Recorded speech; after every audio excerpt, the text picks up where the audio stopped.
going to be the same thing that we always see. Welcome back, guys. Hope you're having a good week. If you missed my recent video talking about some of my favorite Snyderverse moments, head over to the channel and check that out and share yours in the comments on that video. Also, if you're new, thank you for checking out my channel, and don't forget to like and subscribe before you leave this video if you enjoy it. So I want to do something that I did on the last video that I want to start trying to do more on the channel, just because I think it's kind of a cool, fun way to add something extra to the channel, add a little bit more conversation, and allow you guys to interact more with stuff that I post. So on the last video, I talked about a poll, who would win versus Wonder Woman and Fiora, talked about those results. I'm running the polls on Twitter and on YouTube. Now on YouTube, I'm not setting time limits. The Twitter ones do have 24-hour time limits, so the YouTube ones can change a little bit if they get more votes, but they usually get the most votes within that time period anyway. So the one I ran more recently, a couple days ago, asked who is the best DCEU movie villain. There were 4 options for this one instead of 2. General Zod from Man of Steel, Lex Luthor from BVS, Ocean Master, Aquaman, and Steppenwolf from Zack Snyder's Justice League. All right. Interestingly, similar to the Wonder Woman versus Fiora poll, they're very, very similar numbers for both platforms. So it's really interesting to see that. And pretty much like down to the number sometimes, like the percentage is pretty crazy how close they are. In this case, well, the poll on Twitter is over, so no one can vote anymore. It received, General Zod got 67.4% of the votes, which was far beyond the other, which is way more than the other options got. Lex Luthor came in at second place with 18.5%. And then third place was Steppenwolf from Zack Snyder's Justice League, 11.9%, and Ocean Master, 2.2% was the last one. So, like I said, interestingly, the numbers were very similar, almost down to the exact percentage on the YouTube poll. General Zod, Man is still 68%. This one, Lex Luthor and Steppenwolf were much closer. This one received 163 votes, so a little bit more votes than the Twitter one. And like I said, it still can receive more votes because it doesn't have a time limit. So this one, Lex Luthor and Steppenwolf from BVS and Snyder Cut were 14 and 15%, and then same as the Twitter, Ocean Master was 2%. So clearly, General Zod took the win on that one, and even if the YouTube one continues to get more votes, I think it's probably going to follow that same pattern. Alright, so I want to just talk about something really quickly today that was brought up during a recent interview with Zack Snyder regarding Rebel Moon. He still confirmed that the director's cuts are expected for August, both releasing the same day.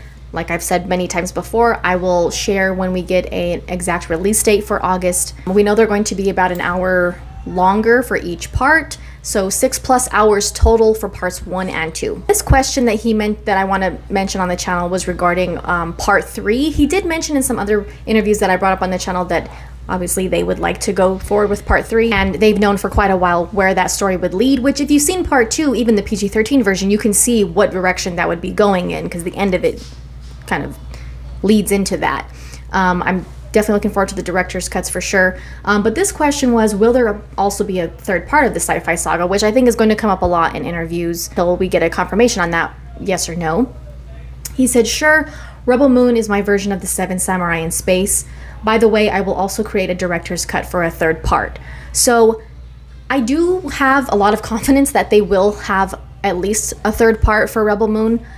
He's mentioned recently that, not too long ago, Zack mentioned that when he was talking about Army of the Dead and wanting to do more with that universe too, Netflix is pushing him a lot for more Rebel Moon, which I think is a good problem to have, right? Like, they want more of that universe, and I would love to see more from both universes, to be honest. We're also getting Twilight of the Gods from Zack and Jay Oliva on Netflix, the other animated project. So he's doing a lot at Netflix overall.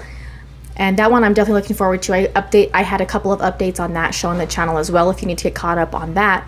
But as far as a third Rebel Moon, I definitely see that in the... I mean, especially like I said, the way the second one ended, you expect there to be more based on what they said and where that's supposed to be going. And the novelization for part 2 I think is expected in June, which I can't wait to read because I read the novelization for part 1. So much more to look forward to in director's cuts. So I definitely want to read the second one, the novelization, before the director's cut for part 2 comes out in August. Speaking of the director's cuts and a part 3, I'm a little on the fence about, it's hard, okay. On one hand, this is great news because I want Zack to be able to do as much as possible with expanding this universe as he can and as much as Netflix will allow him to and wants him to. I love that he said they're pushing for him to do more. But I feel like some of like the feedback for parts 1 and 2 and how they chose to roll out the PG-13 versions and the director's cuts hopefully should give them some insight as to what fans would prefer for if they do make another one. They do make a third part. I don't really know if the PG-13 versions are 100% necessary. I get both sides. I get the argument for Netflix wanting to reach a younger audience with the PG-13 versions and be able to include them in that, especially because it's a streaming movie. So it's like they have to reach as many people. They rely solely on people watching stuff, clicking play on at home. The PG-13 versions will allow more people to be able to watch them. And I totally get that, especially because Zack wanting to push the R so hard with these movies and just like have no limitations, and they're letting him do whatever he wants with the director's cut. I get that. I really do. But with Zack's history and knowing that people vastly prefer his director's cuts over the ones that are released before that, they should pick up on that a little bit, especially because it seems like Netflix has really been paying more attention to fans' opinion compared to studios that he worked with in the past, aka Warner Brothers. So like, I know that their model's different, like I said, since these are not getting a full-blown theatrical release. They are having some limited theatrical viewings, but is it necessary? Especially now, seeing how people have responded to the way they chose to go about parts 1 and 2. Now, I wouldn't have as much of a bone to pick with it if the director's cuts were released like at the same time or right after the PG-13 versions. That's my biggest complaint with how they chose to do the rollout. It's too far apart. Like, by the time the director's ones come out in August, that's almost a year since part 1. I mean, part 1 came out in December, so it's not a year, but it's close to a year. I'm glad that parts 1 and 2 only came out a few months apart, because typically when you're waiting for like a part 2 or something, you have to wait at least a year. So I'm glad that they got parts 1 and 2 out close together.